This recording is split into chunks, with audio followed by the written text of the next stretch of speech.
Well, good morning, everyone. Good morning. I would echo the comments of my two predecessors that it's great to see all of you in this room. And when you think just 2.5 years ago, to have a summit where we're talking about re-entry, where we have all these different groups in the same room, 225 people here at the training academy, you know, this just wouldn't have happened. So to that end, we have made significant progress. And I truly appreciate all of you taking your time to come out here for a couple days. Initially, when this was being planned, I wanted to just lock you all in the room and not let anybody out till we figured it out. But apparently you're not allowed to do that. And you know I'm a rule follower, so we're not doing that. But I really want you to take this opportunity, not just, listen, there's a lot of meat in this conference, and we'll go over a lot of specifics. I know there's a lot of questions at where are we going, what's the direction with reentry, what are you doing with community corrections, and hopefully you'll leave here with a better understanding of that. But the answer isn't specific. You're not going to walk out of here with a list that we're going to do A, B, C, and D, and that's for a good reason. It's because you're going to be part of what that looks like, right? So we came in, and one of the things we identified in the transition process is that we had a broken system. Not that our system is worse than any other system in the country. Lord knows I just got back from the California system, and we're okay. Trust me. God bless Jeff Beard, huh? But, you know, it's not that we're bad in comparison to everyone else. But when you look at what we want, when you look at what we are, a correction system, and you ask yourself, honestly, are we correcting people? You can't, there's no way you can honestly say, yep, we're correcting people, when 62% of people who get out either come back or are rearrested. Can't. We're not worse than anybody else in the country, but why would we define ourselves by others? Why wouldn't we define ourselves by saying, you know what, we want to do what we say we do? That simple. And that's really what Justice Reinvestment is about. And you know, the cool part about this process is everybody takes credit for it, right? So you got the legislators saying, yeah, we pushed this, and you got the governor saying, yeah, we did this, and you got me taking credit for everything, you got Mike taking credit for everything, and then we all go away. So we pass it, you got the nice bill signing, everybody's smiling, wearing their nice suits, and they disappear and go pay attention to something else. Throw it all to you, and walk out the door. And that's what happened a year ago. So we had a good year. We started restructuring, but we got more work to do. And this really is an opportunity to reset and to say, you know what, this is our priority. And every agency involved here has 8 million things going on, I get that. And you got 30 priorities, but that's our business. Our business is multitask. You got ADD, you're in the right place, right? But before, you know, we talk about moving forward, let's look at where we were at. And for me, I'm somebody who, I don't want good news, right? I want bad news. I don't have time for good news. Just tell me the bad news. And that's really something I need to work on. So I was really trying to kind of conceptualize where we were at and where we've been, where we're at, and where we're going. So let's look at where we came in 10-11 budget, maybe. There we go. This was the population projection for Department of Corrections in the 10-11 budget. So at the end of December 2013, the projection 10-11, when this team, and we're all part of this team, came on board, the projection was that we would have 60,500 inmates. Actually 60,481, but I'm a state school kid, so that's close enough to 500. At the end of this year, that was the projection. We had all these prisons planned, you know, 2 at Gradeford, 1 at Benner, one in German Township, which we would have changed the name for the record, but 1 in German Township, and we were going to try to build our way out. We were literally adding 2,000 inmates a year, a prison a year. Budget going up, skyrocketing. And that was coming off the parole moratorium. We had inmates out of state. In 2009, Ed Latessa came in, did a study on the community corrections system, less than glowing reviews. And this wasn't because the community correction centers are terrible, they're not. But it was really endemic of a system that didn't communicate. It was really endemic of a system that had a bunch of castles, and that the institutional corrections and community corrections and parole and our partners in the community and counties were all these separate entities. And that, in this environment, leads to that. So we came in and kind of laid fresh eyes on it, and maybe a more conservative look. And that was the adjusted, when the budget was adjusted, that was the adjusted projection. So now that really came down, coming out of the parole moratorium, parole rates re-increase. That's a good look, a little further out. And that said that we'd have 54,900 inmates at the end of 2013. 54,900 inmates. And then something really unique and crazy happened. And some of you were actually involved in this. Parole and DOC started talking to each other, right? Like really talking. Like really trying to understand. Like not sitting up here going, hey, Mike's a great guy, and I walk on and go, Mike's an idiot. But really being honest. Not smiling and nodding and pretending, but really having honest conversations. And that doesn't mean, sitting here hand in hand saying kumbaya. That means being honest about what our needs are, what the board's needs are, and how we can get to where we need to get to. And the thing I want you to keep in your mind is what our job is. Our job is to make Pennsylvania a safer place. Our role in that is to have people come out the back end of our system better. And if you don't believe that's possible, get the hell out. Because that's what we do. And that's what the citizens of Pennsylvania can expect from us. And to do that, it has to start with us expecting that of ourselves. If you had a doctor who didn't expect to get you better, you'd find a new doctor.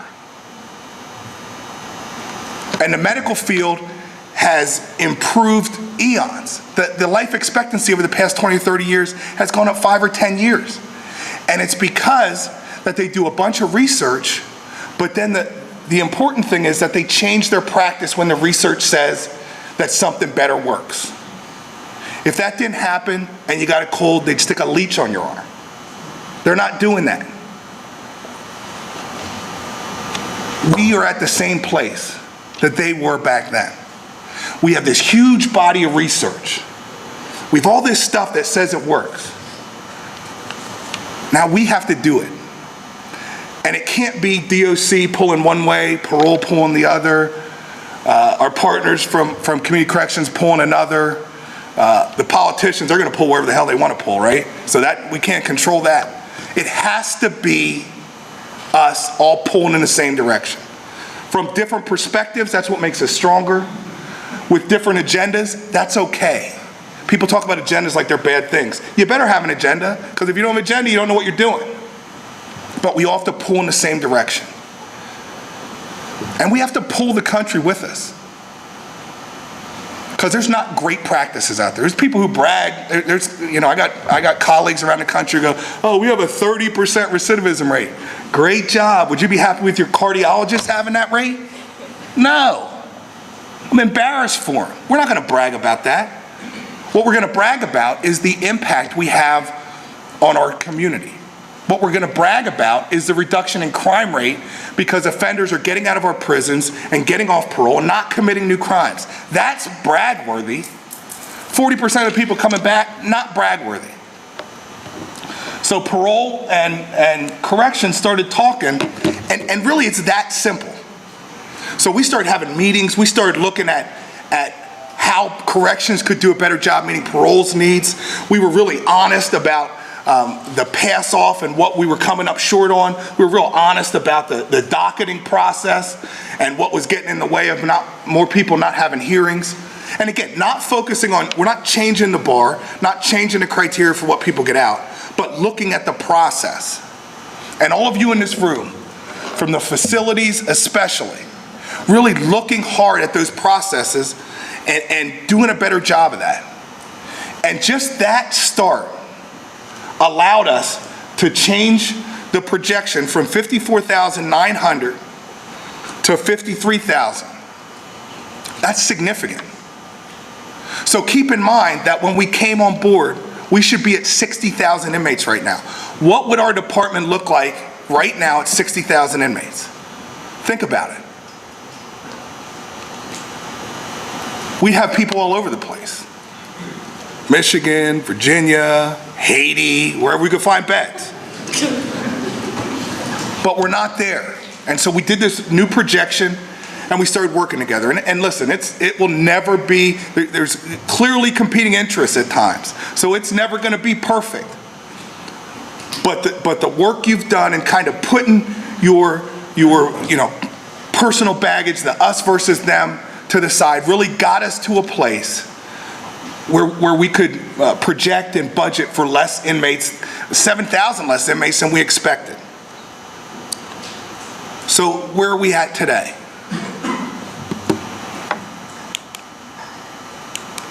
That's where we're at today. So we'll pretend it's December of 2013, and we're literally at 51,000 inmates. That's 9,000 inmates less than was projected when we started this. So when Mike says, reach around, I'm not as flexible as he, obviously. I got bigger muscles. When he says reach back and pat yourself on the back, you should pat yourself on the back.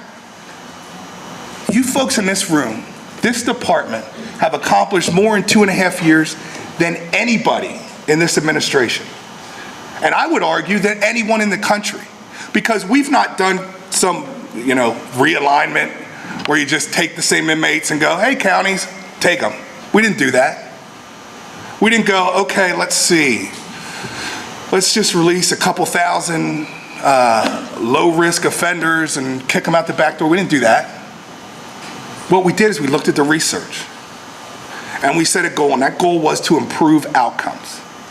But at the same time, to look hard at ourselves and look at our processes and figure out how we can improve our processes to make ourselves more efficient, but at the same time, improve outcomes. So deliver evidence-based programming with fidelity, to focus on making sure we're delivering that programming in a manner that people are ready when they have a parole hearing, that they've actually completed that programming. And that really has been a challenging process for us. Because forever we focus on outcomes like, how's your waiting list? My waiting list is good. Great. And then you look and you see, okay, well, how many of the offenders that you have are getting their programming by the time parole is ready to do a hearing? Then we're not so good. So when we talk about being honest and really looking at where we need to get to, it's that kind of stuff. I call it, waiting list smoke and mirrors. If you ask some of our more sophisticated superintendents, hey, how's your dental waiting list? I don't have a waiting list. I mean, it may take you 2 years to get your teeth cleaned, but you have a waiting list. That's not what we're talking about if we want to move the needle on this system.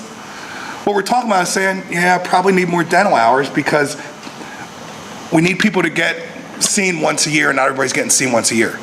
So what we're talking about when it comes to programming is making sure people who are engaged, who are interested in doing programming, not the people who say, I don't want that, that's fine. Listen, we're not Harvard. We're gonna have people who don't want to get with the program. That's fine. But the thing is, people who do want to get with the program, one, we need to make sure our programs are good.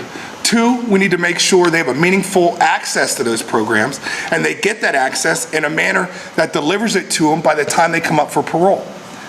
But then the area that we really, really need to roll up our sleeves on and make improvements on is that, making sure they get those hearings. Making sure if the corrections plan says you have to do ABC and you do ABC, that you're not skipped when your time comes up. Because think about what message that sends. Think about it. You've done everything we've asked you to do. We've asked you to do A, B, C, D, and E. You've done all of them, plus F and G. And then you come up and we roll the dice and we go, I'm sorry, you crapped out. You can't get a hearing. You get it next month. And what's a month? What's 30 days? It's a big deal if you're the one who's done everything and you're waiting. And think about, from the inmate's perspective for a second, think about this justice system. How just is that? And I think we have a duty to do that. We have a duty for offenders who are doing what we ask them to do to treat them fairly. And that doesn't say that just because an offender does everything, they're appropriate to be paroled. That's not what I'm saying. But they're appropriate to be considered for parole when they expect to and when we say we're going to do it. So at the end of the day, everything I say comes back to what? Do what we say we're going to do. So then an offender comes up and he gets paroled, or she gets paroled. And then their minimum comes and we haven't pulled their urine, we haven't gotten their urine back, we don't have an approved home plan. None of this stuff is easy. But they've done everything we've asked them to do. They've earned parole, which is not a given. And now they still sit, and they sit, and they sit. And it costs us money. It costs every one of us money. Lord knows where we're at financially. Think about how much money we're spending on people who the board independently and objectively said is okay to go to the community. Who benefits from that? Nobody. And again, take that inmate's perspective.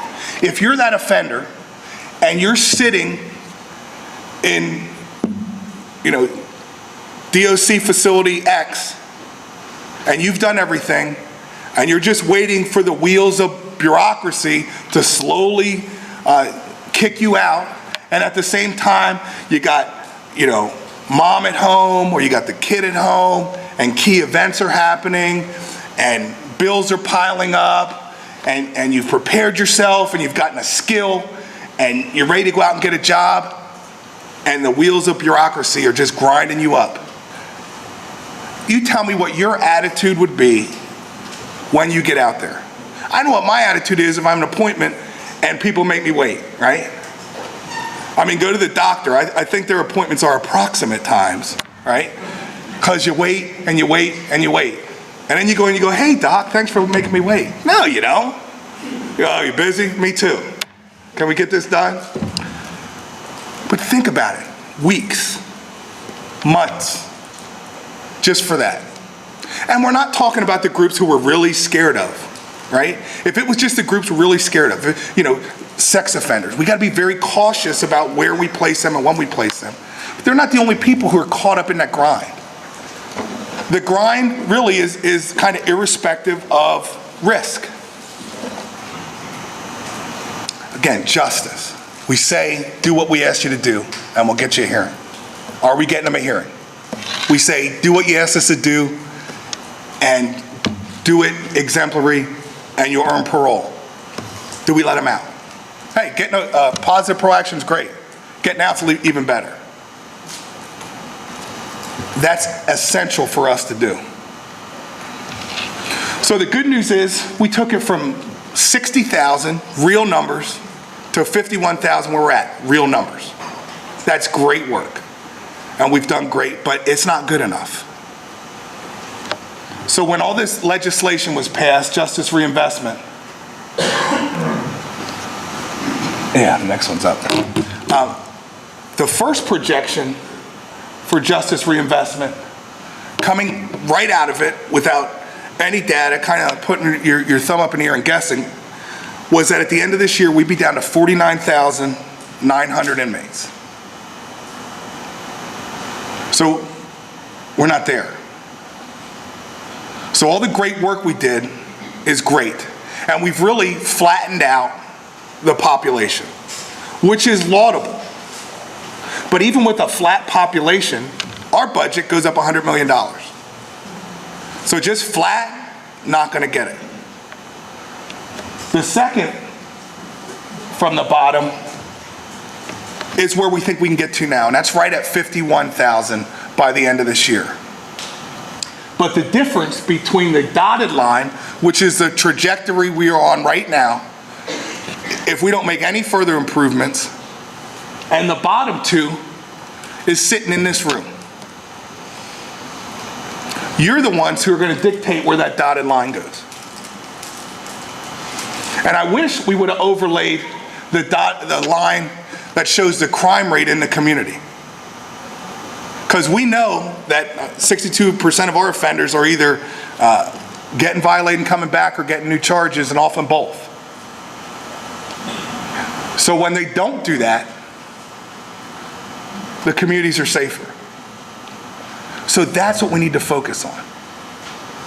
So throughout this process, in looking at our system, there's a couple things that were very obvious, especially coming from the counties. And we think of counties as kind of, smaller, little counties. But the reality is, counties in many cases in Pennsylvania, and in most cases in Pennsylvania, have a more diverse continuum for offenders who are released than we did at the state level. There are counties who used, when we came on board, and I don't know if it's still the case, who use GPS more than the whole state. So what we heard consistently from the field agents, from parole, was that they lacked options. They lacked a continuum. So when offenders come out, and keep in mind, offender comes in the system, what's the first thing we do? We do an assessment, right? And that assessment identifies risks and needs. But if you take that kind of technical talk out, the geek talk, and you'll get plenty of that here in a minute, Brett, right? What we're talking about with risk and needs is barriers to reentry and barriers to be successful, or barriers to being a good citizen. So they come in and we identify these barriers, things that are standing in the way of folks getting out our back end and being better people and being better citizens. So our programming is designed to remove those barriers for those who participate and for those who we can deliver those programs. So we deliver whatever programs we can, and then when they come up to the end of our system, that's when we need to look and say what barriers still exist. And then based solely on those barriers that exist, that's what reentry needs to look like. So when you say, what's your reentry system going to look like? It needs to look as diverse as the needs of the offenders coming out of our system. That's what good reentry systems do. It's not about more punishment. It's not about this. It's not about that. It's about what barriers still exist. How can we meet those barriers? So we significantly diversified the options in community corrections. That's the whole restructuring community corrections, is plain and simple. Take a step back, look at the needs of the offenders, and make sure our system matches the needs of the offenders. So residential community corrections, who's appropriate for that? People who still have risks, people who still need fairly intensive level of programming in the community. That's what we expect to have our residential community corrections. We don't expect people to sit and go to a residential community corrections just because they need a place to live. That doesn't make any sense. And it doesn't make any sense, not just from a financial standpoint, but because that is part of the puzzle that leads people to be more likely to commit another crime. When you put lower risk offenders in an intensive residential program, they become higher risk. That doesn't make any sense, financially or practically.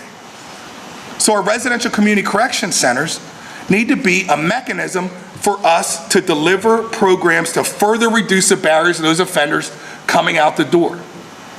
And we need to do that. The referral process needs to make sure we're sending offenders back to their community or the community they want to live in. Community corrections means their community, not just any bed that we have open. That is not the approach we're taking. And also, it also means sending them to a community correction center that has a proper environment, that has an environment where people can get well. And I think if nothing else you leave this with, keep that notion in mind. Our job is to help people make themselves well. And it's possible. And we need to keep driving to that. But then we still have offenders with a bunch of other needs. So how can we meet those needs? And the whole non-residential lots meet those needs. So we have things like job training. We know a lot of our offenders come out with a lack of job skills. So that lot specifically allows us to train offenders in ways that have been proven effective, and also plug offenders into programs they're otherwise eligible for. There's federal programs offenders are eligible for, and a lot of our offenders aren't in those programs because they don't know about them. Shame on us. That's your federal tax dollars being spent, and we're kind of supplanting those federal tax dollars with our own tax dollars in a less effective manner. That doesn't make sense. Housing. Housing is probably the biggest challenge in all human service systems, but especially in our system. So we've developed one of the most exciting lots for me, which is one that looks specifically at housing. So if we have an offender who doesn't have other programming needs and just needs a place to live, then we can deliver that through this lot in a variety of ways. And hopefully by the end of tomorrow, we'll know exactly what that looks like when that subcommittee goes and works out the details. That is a huge step forward for our system. And when you look just financially at the cost, we can really use that cost to invest in permanent housing. And we all know that permanent housing is essential for everybody, but especially for our folks. But then also looking and giving parole agents options in the community when an individual starts getting off the right track. And we don't want to be, there's systems who've driven their recidivism rate down, I won't call any names, Ohio, by putting parole under DOC and then just not violating anybody.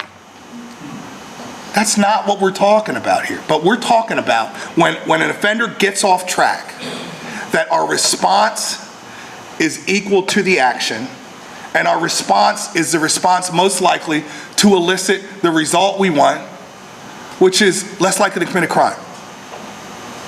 And somebody once said, and I don't know who said this quote, so I'll just claim it, that if the only tool you have in your tool chest is a hammer, every problem's a nail. So if the only option a field parole agent has is to lock somebody up, what are they going to do? Lock them up. And if locking them up is what we need to do to ensure public safety and to make someone less likely to commit a crime at the back end, lock them up. But if they have a treatment need, to throw them in a prison where we already have huge waiting lists, and all we want to do is get them this treatment program, doesn't make any sense. And it's not the most effective way to do that. So that specifically is why the day reporting center lot, where it's like a day treatment center, or as we called it in Franklin County when we started it, one-stop shopping for criminals, where they can get all their programming needs met in a more structured environment than just outpatient, where you can drug test, where agents know where they're going to be at, they can check on them. That's where the outpatient drug and alcohol lot comes in. That's where the outpatient cognitive behavioral comes in. If we can keep folks in the community, especially folks who are working, paying bills, supporting a family, if we can keep in the community, bump up their level of supervision, get them the services they need, what's the downside to that? Is there risk in not locking people up? Yeah. If you're risk averse, you're in the wrong business. Every day you manage risk. Every single day. And especially the folks in this room who are leaders of organizations. Every day your job is to mitigate risk, and that's what you do. But to ask our agents, ask our field folks, even ask our institutional folks to focus on things like IDs, helping folks get better ready to get out. We, as the leadership of this organization, need to take the time, need to make the investment, so our folks understand not just what we want them to do, but why we want them to do it, what it's based on. And we haven't done that. And that's what this is. So the next couple of days, hopefully, Mike put lots of Kool-Aid back there, and I hope everybody's drinking the Kool-Aid the next couple of days. I'm just joking, you don't have to run out and get Kool-Aid, we're good. I wouldn't mind. Purple, but green? Green. Lou, you're a piece of work. That guy.